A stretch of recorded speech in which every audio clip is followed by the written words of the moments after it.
Sasha.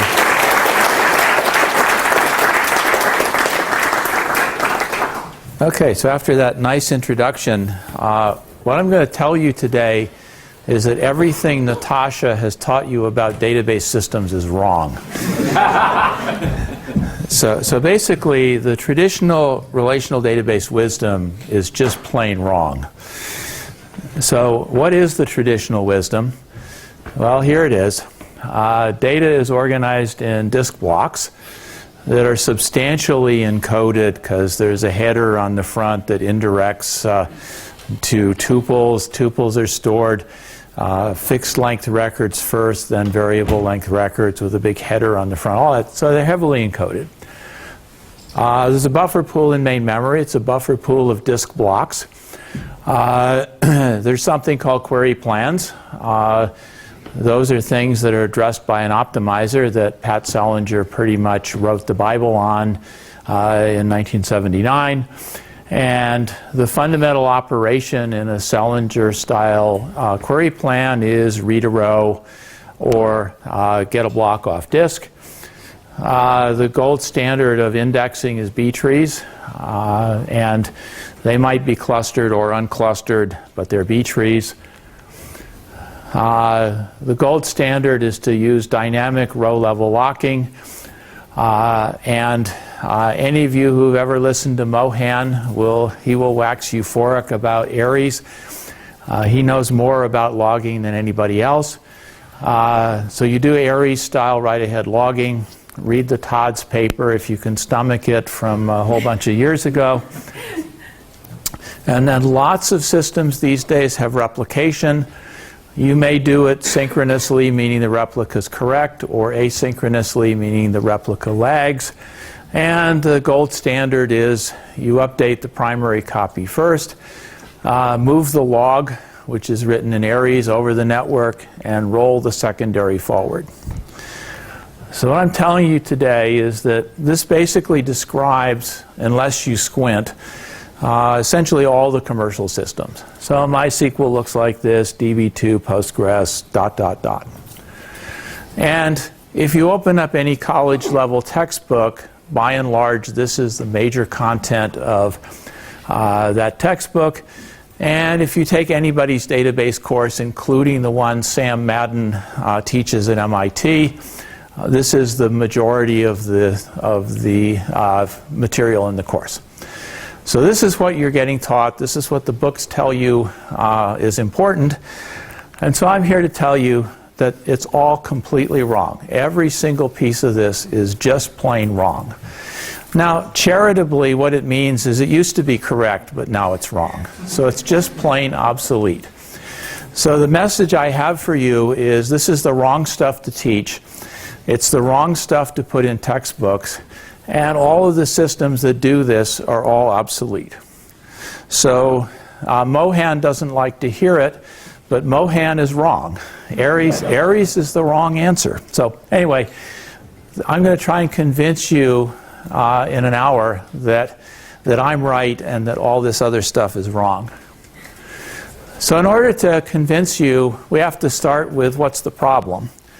Well, unless you squint, the database market is in three pieces. About a third of it is so-called data warehouses. The best example is Walmart, the American mega retailer.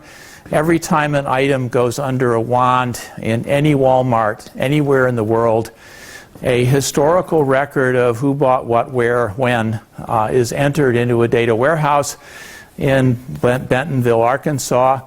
And Walmart keeps a couple-year history of item-level transactions, and they run all kinds of business intelligence on this historical record. So that's what data warehouses are about.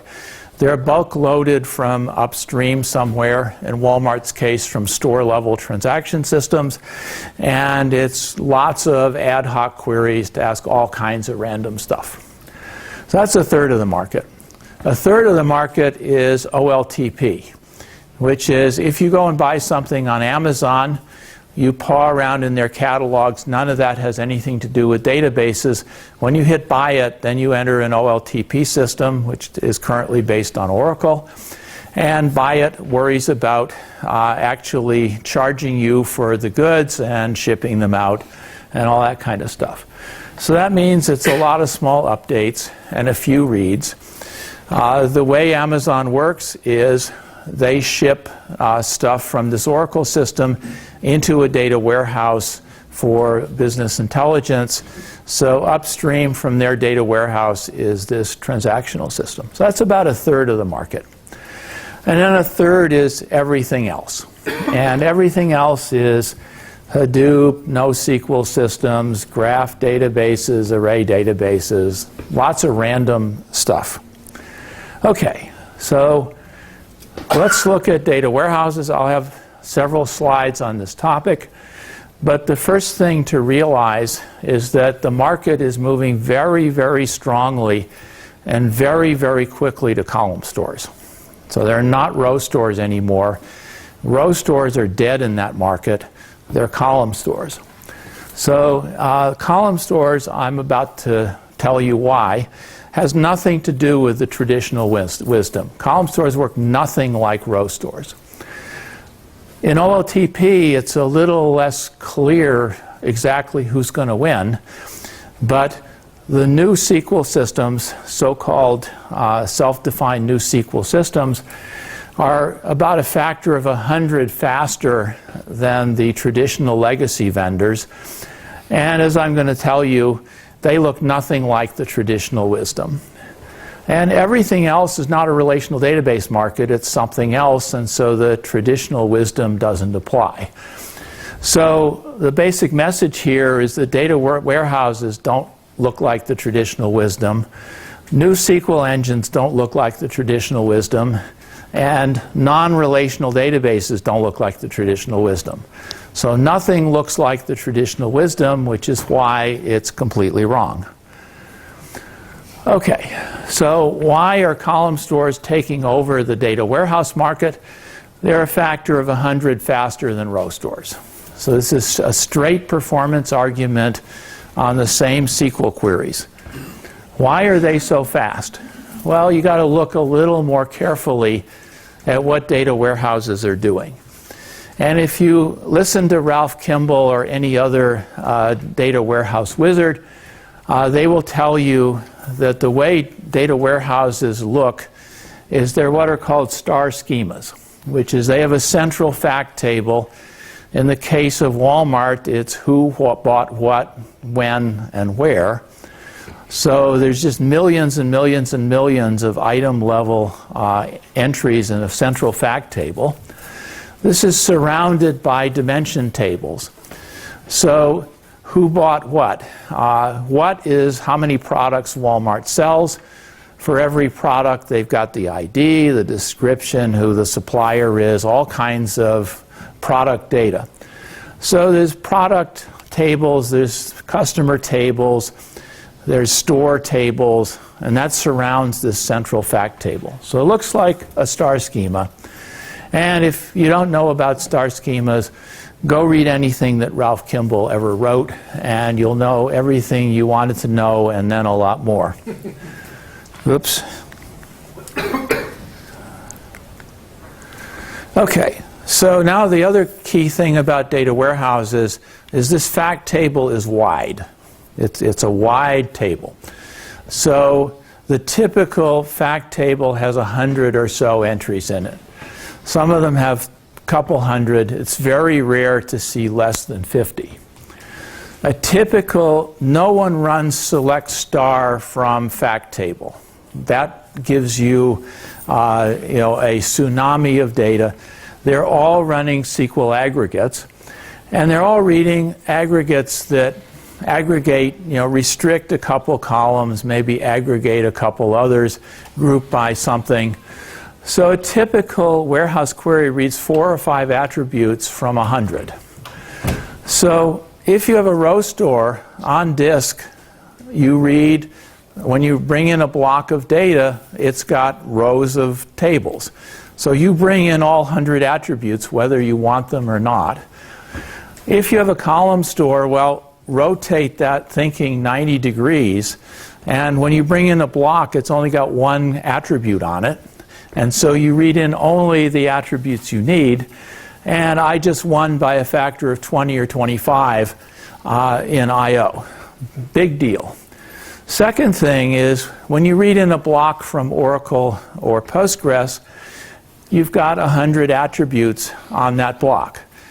Every data warehouse tries to compress like mad. If you've got to compress 100 attributes, it's obviously harder than if you have to compress one. So column stores, the pragma is they compress about a factor of 3 better than row stores. There's all kinds of reasons for that. The big one is you're only compressing one kind of thing. Second thing, which also contributes, is that all the row stores have this big header on the front of every record, which doesn't compress very well. Column stores don't have any header. They have a header for the entire column, but they don't have a header for every row. So I saved by a factor of 20 or 25 by reading only what I need. Another factor of 3 or 4 by compressing better. And there are a bunch of other things. And net, when real-world customers run real-world problems, column stores win by 2 orders of magnitude. Okay. Anyway, I've sort of said all this. Turns out column executors are also wildly faster in CPU time than row executors. And if you want to know why, say, Martin Kirsten wrote a great paper on Monet vector processing. Go read the Monet paper. It gives a great description on why column store executors are really fast. Why in the world does this keep going? Okay, so if you're a user of data warehouses, so here's the participants. So there's a bunch of people that have database systems that are native column stores, written originally as column stores, that are column stores from the ground up. So Vertica, also known as C-Store, bought by HP. HANA is, the SAP entry into this market. It's a column store. It turns out Redshift, which is Amazon's data warehouse system, actually is Parexel, which is a native column store. Sybase IQ is an elderly column store that SAP bought and is probably going to ignore. So those are the native column stores written from the ground up as column stores. Native row store vendors are Microsoft, Oracle, and DB2, the elephants in our market. Also, Netezza is a row store. Most everything else you've ever heard of is almost certainly a row store. And then there are people who have realized that column stores are a factor of 100 faster, and they better convert from row stores to column stores. Converting from a row store to a column store is rewriting everything, because they just don't work the same way at all. So Teradata, Greenplum, Astrodata, and now, by the way, DB2 are all in transition, moving from a row store to a column store. So let me just give you, and column stores will win. There is no question about it. If you come back in a decade, there will be no row stores in the data warehouse market. So for those of you who don't know how column stores work, here's three slides on the way Vertica works. The only reason to tell you this is to show you that it looks nothing like Pat Selinger style optimizers and executors. So a table is, by Vertica, decomposed into a collection of materialized views. Those are collections of columns. You take one of these materialized views, and it is a collection of columns 1 by 1 by 1. They turn out to be sorted on all attributes from left to right. So the leftmost attribute is in perfect sorted order going down that column, and the next one to the right is perhaps mostly sorted, and the one way to the right is in pretty much random order. But anyway, so you're storing vertical slivers. What do these vertical slivers look like? Well, in Vertica, they are 64K chunks. The first attribute in that chunk is stored uncompressed, so it's full length, and everything else is compressed. Vertica has a variety of different compression systems. For the leftmost attribute, delta compression or run length encoding is probably the best thing to do. But they also support Lempel, Ziff, Huffman. So they got a bunch of different coding systems. They have an automatic scheme that on a chunk-by-chunk basis looks through the chunk and chooses the best compression and compresses the bejesus out of every chunk. So chunks are only decompressed when necessary. Some queries you can run without ever decompressing. So Vertica does just-in-time decompression. So if you do run length encoding, chances are you don't have to decompress much of the block. The fundamental operation to the query executor is pick up a column and do something with it. So if you want to find the names of people who make $10,000, you pick up the salary column, filter it to those that make $10,000. That gives you a set of slots that qualify. You then find the names of those people. So it's basically column-oriented execution. You never ever pick up a row. Now, of course, you're about to ask, well, don't column stores load slowly? Because every time I stick in a new fact from the Walmart, from a Walmart store, don't I have to write that in 100 different places for the 100 different columns? And yeah, that's sort of true, but that isn't the way Vertica works. Vertica is actually two database systems. There's a row store in main memory and a column store on disk. Queries go to both places, so you never see that there's two of them there. But anyway, the data gets entered into a row store in main memory, which is very fast because it comes in as a row and you write it as a row in main memory. Vertica assembles a big chunk of this stuff, and however much will fit in their main memory buffer pool, and they rotate it, compress it, and write it out in these vertical slabs. So there's two database systems. You load fast by simply sorting in bulk and compressing in bulk every time you get enough of a thing that makes it interesting. And then you start writing out these slabs of columns. And then in background, there's a merge process that merges these slabs into yet bigger slabs. And so there's this sort of tree of slabs, and segment merge is going on in the background. So that's the way Vertica looks. Now this looks nothing like the traditional wisdom. It has just nothing to do with a row executor, nothing to do with a row optimizer. They do not do record level locking. And so over time, the successful warehouse products are going to be column stores. And the focus of our courses and our textbooks should be on this kind of technology. And to a first approximation, what I described also describes Parexel and HANA.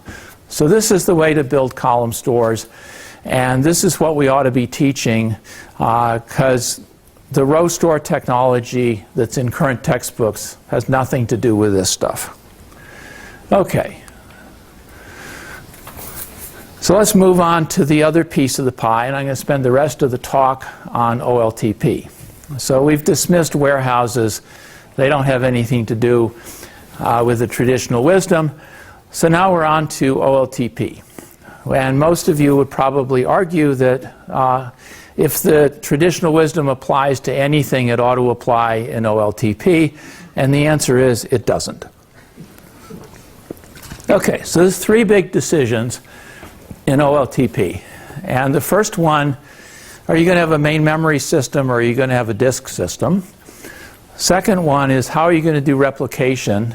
Because these days, any OLTP database wants to stay up 7 times 24 times 365. And then how are you going to do transaction management, concurrency control? Okay, so I'm going to go through these three decisions. First thing is, let's talk about database size. Now, Walmart has probably 300 terabytes of this item level historical data, but OLTP databases aren't that big. They get big only at the rate that Amazon sells more stuff. So they increase in size by however fast your business is expanding. And a terabyte is a really big transactional database. Now, you're about to tell me Facebook is wildly bigger. Absolutely right. But almost all OLTP databases are a terabyte or less, or maybe 10 terabytes, but they're not measured in petabytes.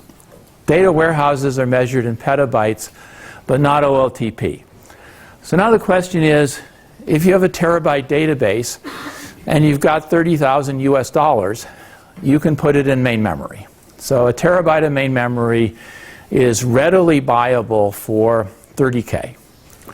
So if your data doesn't fit in main memory now, chances are it will in a couple of years, because chances are your business is not growing faster than main memory is getting cheap. So think OLTP and think main memory. Now, the minute you're talking main memory, here's the annoying reality of the traditional wisdom. So we did, and this was quite a while ago in 2007, we looked at the SuRI DBMS. We used that one only because DeWitt was involved, and that was what he wrote. And so we instrumented it, saying, where do all the cycles go on TPCC, assuming that your data fits in main memory. So assuming you've got enough main memory so that it all fits, which means all the data is in the buffer pool. You never have to go to disk for data. So where do all the CPU cycles go? The answer is useful work, meaning actually doing the transaction, is very small fraction of the total path length. All the path length goes to overhead. And this is kind of a lie, but this is close enough to, unless you squint, this is roughly what things look like. To a first approximation, the overhead goes to 4 places. Number one, you got to manage the buffer pool. Most of that is getting data, getting records out of the buffer pool, decoding through this elaborate coding scheme, and then re-encoding them when you put them back. And then you've got to manage an LRU chain, and you've got to pin stuff and all that stuff. So that's about a quarter of the overhead. A quarter of the overhead is record level dynamic locking. Every time you touch a record, you got to set a read lock. Every time you update a record, you got to convert that read lock to a write lock. That's about a quarter of the overhead. The third piece of overhead is every time you do an update, you've got to write one of Mohan's Aries log records, which is the before image and after image have to go in a log. And that has to get carefully managed and group committed and all that stuff. That's another quarter of the overhead. And the last one is a little bit surprising. You have to think about it for a minute. But in today's multi-core architectures, the problem is that if I have multiple program counters, B trees are a shared data structure shared by all PCs. So if I'm going to update a B tree page, I've got to make sure that nobody else is reading it while I'm writing it, or I produce garbage.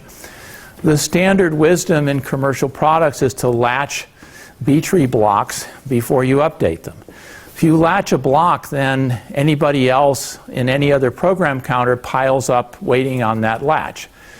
And you say, well, what other shared data structures are there? Well, there's the lock table. That's a shared data structure. Every time I set a lock, I've got to latch the lock table. Then there's various resource data structures, like asking for temporary space to sort stuff. So there's a ton of shared state, and multiple program counters have to latch that stuff. And latching it and releasing it and everybody blocking on latches is about another quarter of the overhead. So that's where the time goes. if your data fits in main memory and you're running a database system that obeys the traditional wisdom. Well, you think about this for about a millisecond, and you say, if I want to go fast, like an order of magnitude faster, if I don't get rid of all 4 slices of that pie, I'm only going to go marginally faster. So, for example, times 10 is a main memory database system that's sold by Oracle. Well, times 10 is a main memory system, doesn't have a buffer pool. That piece of the pie is gone. It does do record level dynamic locking. That piece of the pie is still there. It is multi-threaded. That piece of the pie is still there. It does do Aries-style write-ahead logging. 3 of the 4 pieces of the pie are still there. That means it's only going to go marginally faster than a disk-based system. So to go really fast, all 4 of these pieces of pie have to go. The second thing is, any of you who have fancy B-tree ideas like fractal trees, that's going to make no difference whatsoever. You're optimizing a few % of the path length, and so you've got to focus on the overhead. Focusing on more interesting indexing ideas is going to do nothing. So that's the reality. So now, how are you going to get rid of these 4 pieces of pie? Okay, so did I just skip one? No. Okay, so let's start with threading. All system software I know of is multi-threaded, because it was written 20 years ago when there was only one CPU that you had to worry about. It's only in the last few years that we've gotten 16 or 32 cores on a chip going on 1,000. So single threading is an obvious way to get rid of latching overhead, which is, if I'm only running 1 thread, there's no problem. So that's what HStore and VoltDB do. Is we run single threaded, and the way we do it is to we take a multi-core CPU, has n CPUs. We statically divide main memory into n pieces and assign each of those n pieces to a single CPU, and we turn a multi-core into a collection of n single-core virtual systems, and each virtual system is not multi-threaded. It's single-threaded, and it doesn't have any latching overhead. So you can do it this way, or you can somehow get rid of all these shared data structures so that you don't get killed by the latching overhead. One way or another, you've got to do this. The traditional wisdom, every system I mentioned, is in this problem, in just deep doo-doo in this problem. And as you get more and more cores, this problem is going to get worse and worse and worse. So you got to get rid of the latching overhead somehow. And my favorite, simplest way to do it is to run single-threaded. And if you run single-threaded, then that means to me dividing up main memory so that it's not shared between multiple program counters. Natasha has a different scheme. Dora did it differently. One way or another, you got to do this. You've got to have a main memory database system, or you are screwed, because the minute you have a disk buffer pool, that piece of the pie comes back, and that will be the high pole in the tent that will limit your performance. So you're about to tell me what happens if I have more than a terabyte of data. What happens if my data doesn't fit? Stay tuned, I have an answer. Okay, so then that leads to the more interesting pieces, which is, how do you get rid of dynamic row-level locking? The answer is, do something else. Multi-version concurrency control is popular. That's what NuoDB does. The upcoming Hackathon system from Microsoft, that's what it does. So maybe that'll be good. We use timestamp order, a very elaborate timestamp order system that doesn't depend on synchronizing system clocks. So that's what we believe in. Calvin has yet a different system. Dora is yet a different system. Which are both lightweight locking systems that use a combination of timestamp order and lightweight locking.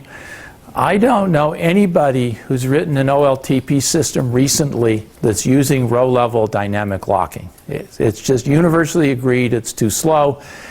The only thing that's not agreed is exactly what is the best idea to replace it. So Mike Carey back in the 80s wrote a sequence of papers sort of simulating a whole bunch of concurrency control systems on disk-based data.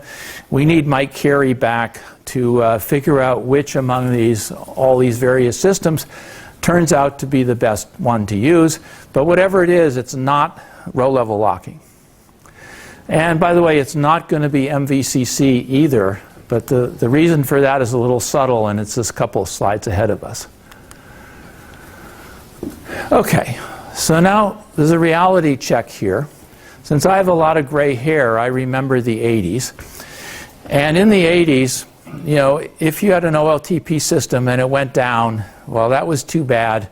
You tried to get up as quickly as possible to take as little downtime as possible. So get back up quickly and keep going. But people were willing to take downtime. No one I know of will take downtime anymore.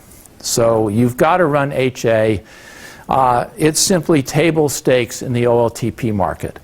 Other than at the very, very low end, which is your Aunt Martha selling her needlework on Amazon, anybody who cares will demand HA.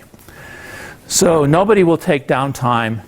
The only way to deal with HA is you've got to use replication.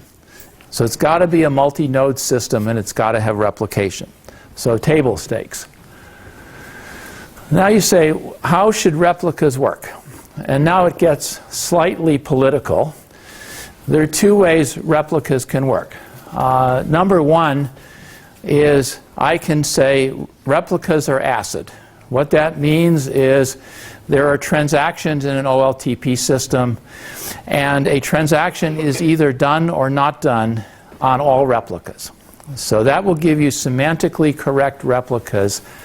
So you can have ACID replicas, or you can listen to Jeff Dean and the other folks waxing euphoric about eventual consistency. What eventual consistency means, or what they claim it means, is that if I turn off the transaction spigot, let enough time go by, that your replicas will converge to the same answer. In the interim, who the heck knows what's in replicas? Now, it turns out eventual consistency doesn't mean eventual consistency at all. And so, for instance, let's assume there's exactly one widget left in my inventory. And I have two sites. I have Geneva and Zurich. So Geneva's the primary, so Natasha logs on to Geneva and buys the last widget. So she thinks she owns the last widget. Life is good. Geneva crashes before it can relay this information to Zurich. So Zurich thinks there's still one widget left. So I log into Zurich and I buy the last widget. So Zurich is happy to sell me the last widget. Natasha and I both think we own the last widget. Eventual consistency will mean that when the dust settles, the number of widgets in inventory is -1. And both Natasha and I think we own the only widget that exists. Now, what's wrong here? Well, that's obviously an unacceptable business outcome. So what's wrong is that eventual consistency only means eventual consistency if your transactions are commutative, which is they can be only if they can be run in any order and give you the same answer. Our Natasha's and my transactions are not commutative. When they're not commutative, you get garbage. So all of the NoSQL guys will spend 15 pages of documentation trying to explain to you exactly the semantics that they have of replicas, which is God knows what. So I'm only interested in ACID outcomes. So when I say ACID replicas, you all know what I mean. Now it's interesting to note that Jeff Dean at Google, who used to be the major advocate of eventual consistency, if you read his F1 Spanner paper from last year, he is grudgingly admitting that even Google users want ACID, because if you need ACID and the database system doesn't provide it, you get to tear your hair out trying to do it in user code, and I wouldn't wish that on anyone. So I'm only interested in ACID. So from now on, if you don't want ACID, now's a good time to go to sleep. So how to implement ACID HA? So you got two answers. The first one, Geneva is the primary, Zurich is the backup. Zurich is passive. I run the transaction at Geneva, and I take the log and I move it across the network, roll the log forward at Zurich. So you do the traditional wisdom. That's what I call active-passive. It's the way all traditional relational database systems, in fact, work. The other alternative is I can just run the transaction at both places. So both places can be active. So I send the transaction to all replicas, and they simply, in parallel, do the transaction. So we'll call that active-active. Okay, if I do active-passive, I bring back a piece of the pie, because I now have a log, and I've got to have an Aries-style write-ahead log. And one of the 4 pie slices comes back, and that's called go slow. If you're doing active-active, the interesting thing is that a transaction in Volt is 20 or 30 bytes. You know, you go into McDonald's, you say, I have a number 3 with fries and a Diet Coke. So all you have to do is send 3 fries, Diet Coke over the network. If I run it at the primary, I create several thousand bytes of log records that have to be shipped over the network. So send only the transaction, not the effect of the transaction. That clearly looks like it's a better idea. And by the way, if I have ACID replicas and an active-active system, I can run read queries at any replica, and they will all give the same answer, which is kind of a nice thing to have. Okay. Now, here's a reality check. So most sites don't have a UPS system, uninterruptible power supply. So do you guys have one? Do you guys on your machines have UPS systems? I bought one after the last. No. Okay, so if you have a main memory database system, you cannot lose data on a power failure. And it doesn't help to have multiple replicas in a cluster if the power goes out and all of them, and your machine room goes dark and all main memory is gone. So you cannot lose data on a power failure. So, and replication is not going to help you unless you get it out of your data center, which is going to cost a lot more.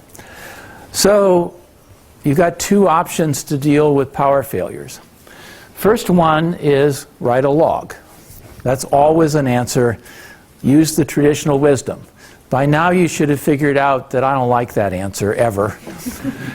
So the other option is to write only the command, the number 3 fries Diet Coke, write that into a log, and then asynchronously, basically checkpoint main memory. Okay. So here's some data from an MIT graduate student, Nirmesh Malvaya. He implemented, VoltDB already does command logging. So that's their answer. So they asynchronously checkpoint main memory and have a transaction log which is group committed. That costs them about 5% in throughput. So he implemented Aries-style write-ahead logging, which is log the data the way Mohan says is the way to do it. And then he measured both systems. So he's got A and B, and he measured total overall throughput. Now, you should be thinking about pie slices about now. And one system brings back a slice of the pie. The other system brings back only a sliver of that pie slice. So in overall throughput, command logging is 3 times faster. So you get 3x the total throughput using command logging rather than Aries-style data logging. So if you do Aries-style logging, it's called the go slow command. Well, of course, there's no free lunch. How about recovery time? Well, it turns out if you have a data log, you can roll the data log forward faster than you can redo the transactions. So it costs you, recovery time is slower. But the interesting thing is most of the time recovery is in parallel with running up copies. So I'd rather, in any case, I'd rather take 3x throughput all the time, giving that 3x back during small slivers of recovery. Okay, so here's my intuition, which is one of the few holes in this argument. My strong assumption is that active-active is going to cream active-passive in performance. It creams it if you're worried about one node and the power going out. And my strong suspicion is that it will cream it in doing replication support. And it would be nice to prove this. If that's provable, then active-passive is completely dead, which is to say you don't want to do active-passive on replicas. It's just way too slow. And it's all about the pie slices. And if anybody's interested in working on this, I'd love somebody to pick up Nirmesh's stuff and actually prove this. Okay, if you believe that active-active is a good idea, then how about running active-active in conjunction with multi-version concurrency control? Well, you're suddenly in deep doo-doo again, because if you're running MVCC and you're running active-active, then the transaction is being done actively at 2 different sites. If you're using dynamic locking, you can't guarantee in which order things are going to happen. If you're doing MVCC, you can't guarantee in which order things are going to happen either. So you don't have what's called deterministic scheduling. So if you don't have a deterministic outcome, you're screwed, because that will mean you get different answers on your 2 replicas, or you've got to put in some huge amount of overhead to make sure that you detect differences between your replicas and back out the errant ones. So MVCC is not compatible with active-active. So in my opinion, you should only be interested in concurrency control schemes that are deterministic, because that way you can use active-active. So turns out timestamp order is deterministic. Some other schemes are deterministic. And I think if you're running MVCC and you pair that with active-active, you've got to put in a whole bunch of extra machinery, which is slow, to make sure that you provide ACID replicas. Okay.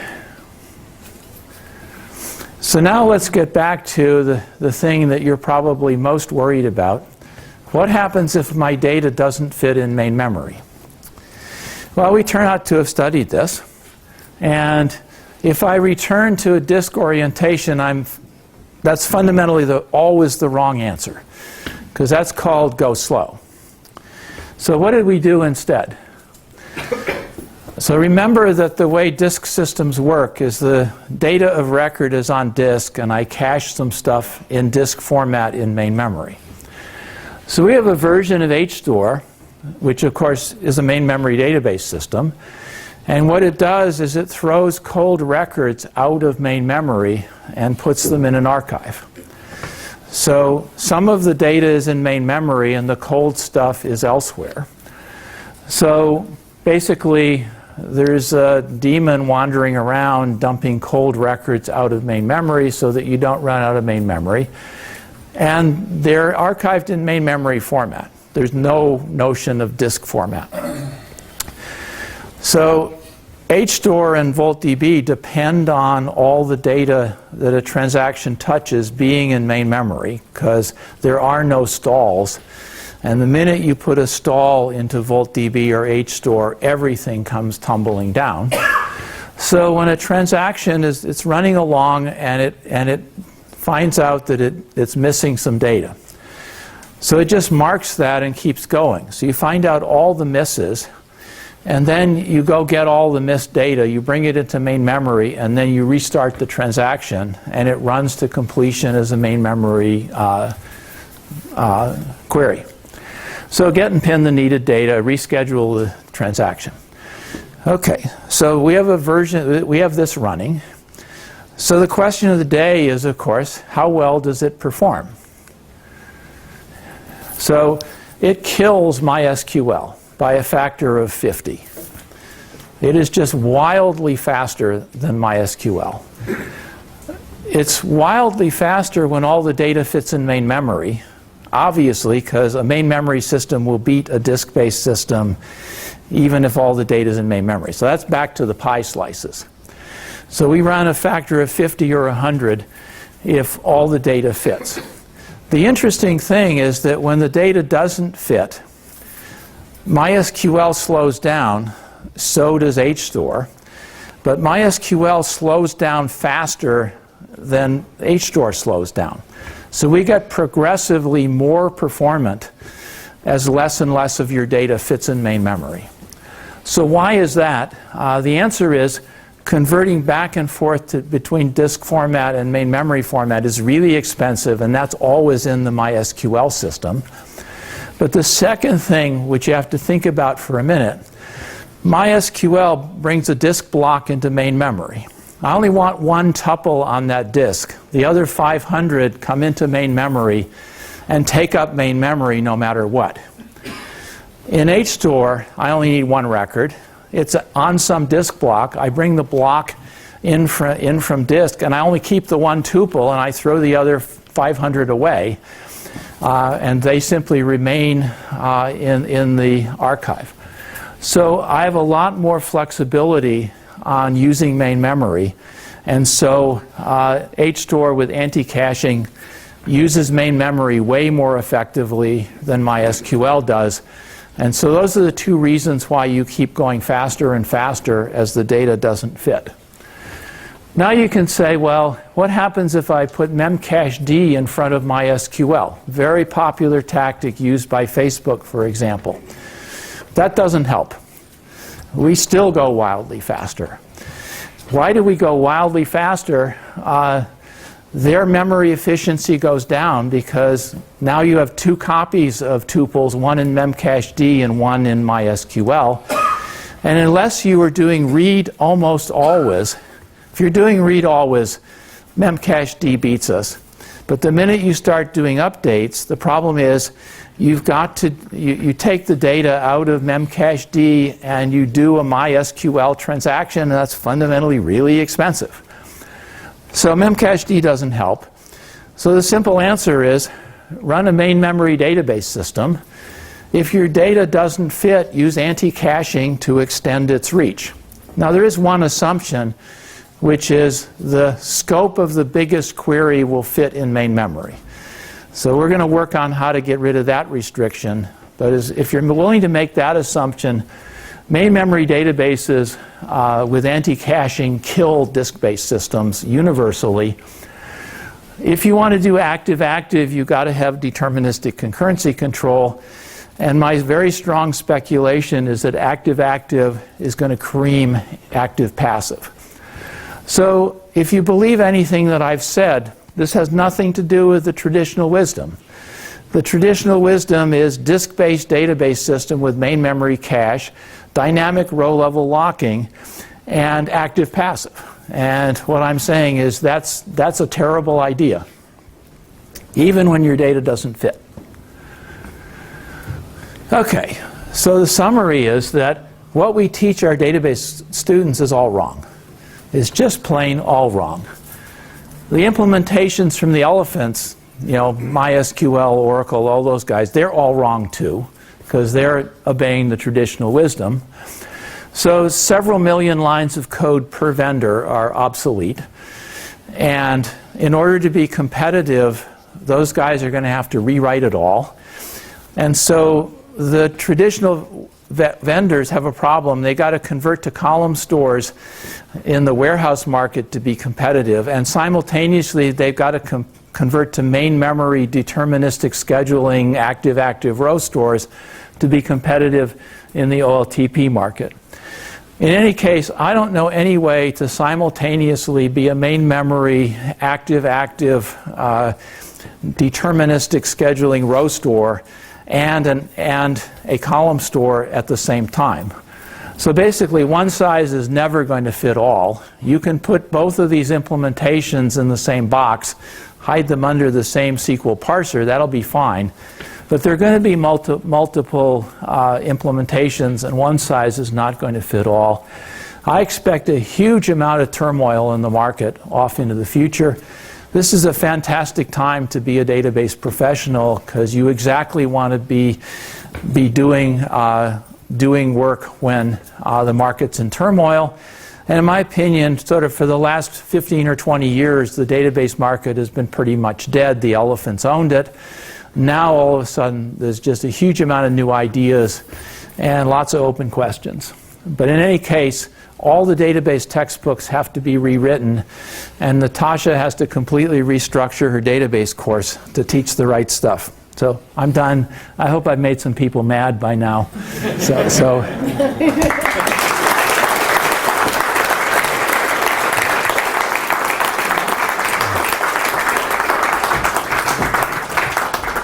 Yeah, please. Thank you very much for a wonderful talk. I remember since at least the late 90s, everybody was talking about column stores in 100x advantage. Several PhD theses coming out of schools. It's been quite some time since then. Are we teaching these things in textbooks because of the big vendors, traditional vendors, or what does it take to put together a textbook and restructure? I think the answer is that yes, Sybase IQ was from 1995, but I think it will go down in history as a huge failure on Sybase's part not to push the heck out of it, because I mean it wasn't. And I say Monet's been around for a long time, but that's not a commercial system. So it took there being serious commercial systems for there being really interested, and that's only been in the last 3 or 4 years. And so I think the real question of the day is the market is in incredible turmoil, and how far are the textbooks and database courses going to lag what's really interesting? And so I think if you are a textbook writer, now's a good time to throw away everything you've got and do the new stuff. Please. So it seems like one chunk of your argument is based on the active-active versus active-passive argument. And yes. In practice, though, when you're doing log-based replication, you're typically compressing the data. So you're basically saying the command is always going to be smaller than the log you have to ship. But if you're doing some compression on it, it probably is going to be around some similar order of magnitude. And depending on if you're doing something kind of like what Hannah's trying to do, like you tokenize like string data coming in, so the log may have a token in it, as opposed to having like the original source data in the command. So it is possible, depending on like your scheme for encoding data, you have some of these hybrid stores to get the log, kind of on the same size as the command. Okay, so Nirmesh's data was compressing the Aries log, so that was compressed log, and but you're right. That was writing to local disk as opposed to copying over the network. I don't think it's going to make much difference. But anyway, I would love somebody to pick up Nirmesh's stuff and run the same experiments over the network and prove that a data log is a bad idea. The other thing about active-passive that's a pain in the butt is that if you're rolling forward at a remote site, you can't, it's a little tricky to run queries simultaneously at the remote site. Whereas active-active, you just stick them, you just stick queries into the mix of updates, and it all works just fine. What's wrong with running the queries at the remote site? It's just a little bit far behind because it's I'm rolling forward. Right, so it's just transactions from the log as opposed to from command. Yeah, and so I've got to make sure that my read reads either all of or none of the effects of the transaction being rolled forward right now. It's not that you can't do it, it's just that it is, you know, it's a fair amount of hassle to make sure that's true. Anyway, I think, you know, I agree that that piece of my argument is a little speculative, but I predict that I can prove that active-active is always faster than active-passive, because I can also compress the heck out of my transaction log, and so if we really start both working hard, I'm going to be smaller than you. Anyway, please. Mike, so I have enough gray hair that I remember almost exactly 30 years ago when there was a seminar at Berkeley on main memory databases, and Randy Katz got up and talked about how in a cubic foot we could, you know, we'd be able to put an entire gigabyte of memory, and that would hold almost, you know, all but 10 of the biggest databases in existence at the time. Right, now that was 30 years ago, and you know, we wrote that main memory database paper. You know, why now? Right? Why? You know, isn't this the same argument that was made 30 years ago? And you know, is it really going to happen now? Well, I think if you realize, it turns out the business world does not run warehouses and OLTP in the same system. Sure. And they don't do it because the warehouse queries grab all the resources and screw the OLTP transactions response time-wise. So if you're running them in different systems, so you can run different engines on those two systems. Warehouses are gymongous. Sure. So, you know, Zynga is currently running 5 petabyte data warehouse with all the virtual goods that all the people bought. But OLTP databases are simply not that big. And so if you survey OLTP people, the answer is database size goes up at the rate that their business increases. And that's typically slower than main memory gets cheap. So you run that forward for a few years, and a larger and larger fraction of OLTP becomes main memory deployable. But that argument assumes that Moore's law continues to make transistors cost effective, which is not going to continue forever, probably. However, God is on my side, because as Natasha said, you know, we have an Intel Science and Technology Center at MIT. So one thing Intel is very, very interested in is son of Flash. They don't have a whole lot of interest in Flash, but what comes after Flash, which they're very cozy about what they're betting on, but just say phase change memory, memristors, something else, will have a main memory footprint, read at DRAM speeds, and write at, say, 10x slower than DRAM speeds and be wildly cheaper. So that's going to extend the reach of main memory database systems dramatically. So I think, yeah, there may be some things that are negative. There are going to be some things that are positive. I mean, who knows what's going to happen? But if I can get a factor of 100 with a main memory database system, then that means my 2 nodes is the same as your 200 nodes. And which one do you want to run? Yeah. So you split the world into thirds at the beginning of the talk, and then you didn't talk about the third, and I'm sure you have opinions. So I think array databases are a great idea. As the world moves to complex analytics, That's all array-based calculations. So if you want to run the Netflix challenge, that's array-based calculations. So I'm a huge fan of array database systems. Graph database systems, it'll be interesting to see whether you can make graphs as sparse arrays, or can you use one of the other technologies and go within a factor of 2 or 3 as fast as you can do in a custom engine? If so, there's no graph database market. Otherwise, it'll be interesting to see native graph database systems. I think Hadoop is terrible. It's not good at anything. And I think we're currently in a world where Google long ago abandoned MapReduce. I mean, it was written for their crawl. They moved that to Bigtable eons ago. So they just have to be laughing in their beer that what they built a decade ago and have discarded is all of a sudden what everybody else thinks is a good idea.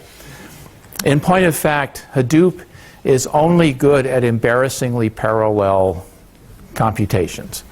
So the standard thing is if I have 1 million documents and I want to find all the documents that have a strawberry followed within 5 words by a banana, write a Python script, divide the documents over as many servers as you want, run the Python script in parallel, do a roll-up at the end. So that's embarrassingly parallel. Hadoop is fine at that. The estimates of what fraction of the world's analytic problems are embarrassingly parallel, my guess is 5%. The other 95% are going to run horribly on Hadoop. So and for sure the Netflix challenge will run horribly on Hadoop because that's matrix multiply in the inner loop, and matrix multiply is not embarrassingly parallel. So I think Hadoop is being wildly overhyped. And what's happening is that all the vendors who care, Cloudera is abandoning Hadoop completely. So they have a new system called Impala. It's built straight on HDFS. It doesn't use the Hadoop layer at all. So there are people who are writing faster versions of Hadoop like Shark. There are people who are abandoning the Hadoop layer. All the database vendors are translating Hive into their version of SQL and running it on their fast parallel database engines. So over, in, around, and above Hadoop, people are I mean, the whole idea is to get rid of that module because it doesn't work worth a crap. So I think there'll be a huge amount of turmoil in the Hadoop, in what's called the Hadoop stack, as people get rid of the current pieces of the stack that basically are just horrible. No. So that was a very exciting, very interesting talk, as usual.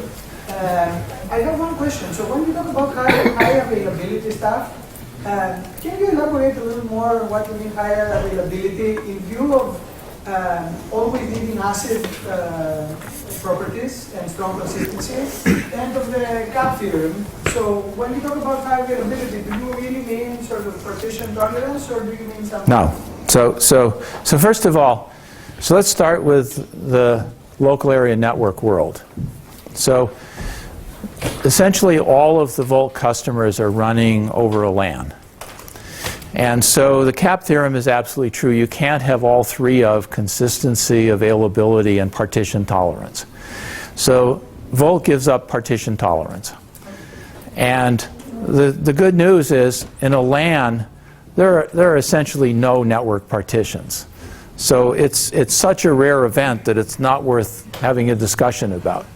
What's more, in a LAN world, your database administrator types, RM star and screws up your database way more often than there's a network partition. So there are a lot higher poles in the tent that stop you in your tracks. So what you do about network partitions absolutely doesn't matter. And so Volt is a CA system, and it runs perfect ACID on a LAN world. And latency on LANs is small enough that it all works fine. The real question is, what do Volt customers do who want wide area replication? And we have a whole bunch of them who in fact want wide area replication. The reality is no one will pay for synchronous replication. They will simply not pay because the latency gets too long. So they just won't pay. So what Volt does is asynchronous replication, and therefore we can lose data.